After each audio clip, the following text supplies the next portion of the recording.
Yo, what's up? Welcome back to another episode of The Sauce.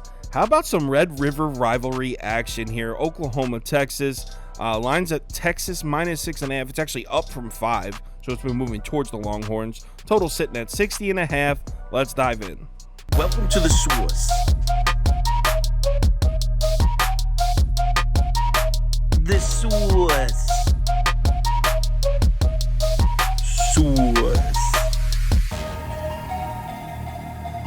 Hey, get the sauce. So public is all over Texas here. Everyone's betting the Longhorns, and who can blame them based on the way they've been playing? Like I said, lines went from 5 up to 6.5.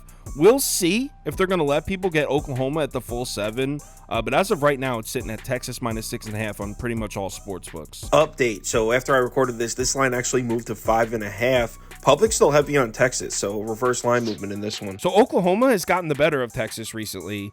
They had won 4 straight entering last season. And then last year, Texas absolutely smacked them.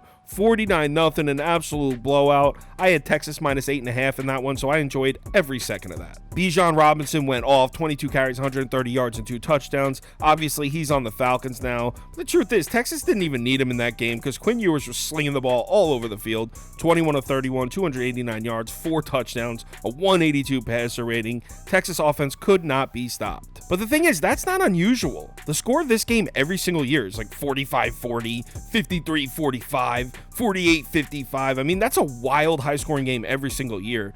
Texas scoring 49 points in the Red River rivalry isn't weird at all. The unusual part of that game was Oklahoma getting completely shut out. The Oklahoma Sooners offense had 0 passing game, and I mean literally 0.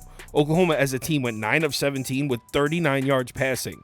It's not in the first quarter. That's the whole game. 39 yards passing, 2.3 yards per attempt, 2 interceptions, obviously no touchdowns. They didn't score a single point. But Dillon Gabriel did not play in that game. And for those of you who don't follow college football, that's Oklahoma's quarterback, NFL prospect, arguably the best player on the team. He's healthy this year, and he's on an absolute warpath. Gabriel's completing over 75% of his passes, over 10 yards per pass attempt, 15 touchdowns, just 2 picks, a 189 passer rating. Statistically, he's been one of the most efficient passers in the entire FBS. But here's the thing. I don't know if any quarterback in the entire country has had an easier start to the season than Dillon Gabriel. Look at the pass defense rankings of Oklahoma's opponents so far this season. Dillon Gabriel's toughest test was Iowa State. They're ranked 60th in pass defense. Texas is 4th. In fact, Texas might have the best defense in the entire country right now, if I'm being honest. Nobody's been able to throw the ball in Texas this year. They're 13th in passer rating, 27th in yards per attempt. Like I said earlier, ranked 4th in effective pass. Now, let's be fair. Texas did get a bit lucky. They played Baylor. Blake Shapen didn't play in that game due to injury. They played Kansas. Jalen Daniels didn't play in that game due to injury. So they did see 2 backup quarterbacks in there. But regardless, the Texas defense is official. They went on the road into Tuscaloosa and held the Alabama offense to just 24 points and 362 total yards. And yeah, Jalen Milroe isn't the best passer, as we've discovered, but Alabama's run game is official. Just 3.1 yards per carry on the ground against Texas. Now, I would say Oklahoma's offense is more explosive and more dangerous than Alabama's offense this year, and this is a rivalry game. There's a revenge angle to it. I'm sure Dillon Gabriel is going to make some plays, and the Sooners are going to score some points. The question is, can they keep up, though? Now for some good news if you're an Oklahoma fan. Defense looks good.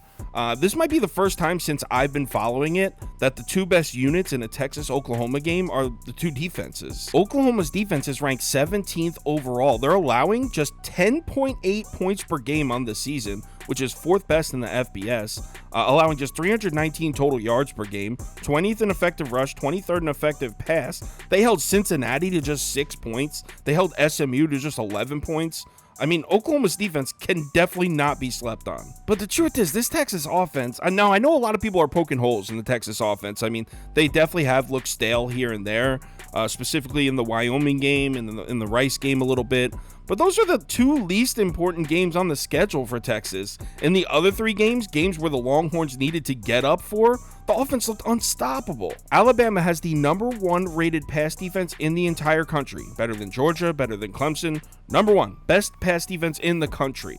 Quinn Ewers went into Tuscaloosa and cooked a 9-course meal on that defense. He went absolutely nuts. So yeah, it's true. Maybe you can catch the Texas offense napping a little bit in the less important games, but you know which game is definitely circled on their calendar? This one, Texas, Oklahoma. I mean, this is the biggest circle on their calendar this year. They're going to try to hang 70 on these guys, which is why I'm going back-to-back years on the Horns. I took Texas minus 8.5 last year, like I said, and I loved it. I'm going back to it. Give me Texas minus 6.5. Hook 'em. If you want my top bets, parlays of the day, if you want to join our Discord, or you want to get in the NFL against the spread competition, head over to KyleKirms.com. Information's right there on the homepage. College football week 6, a lot of value on the board, a lot of opportunities to bring in a unit or two.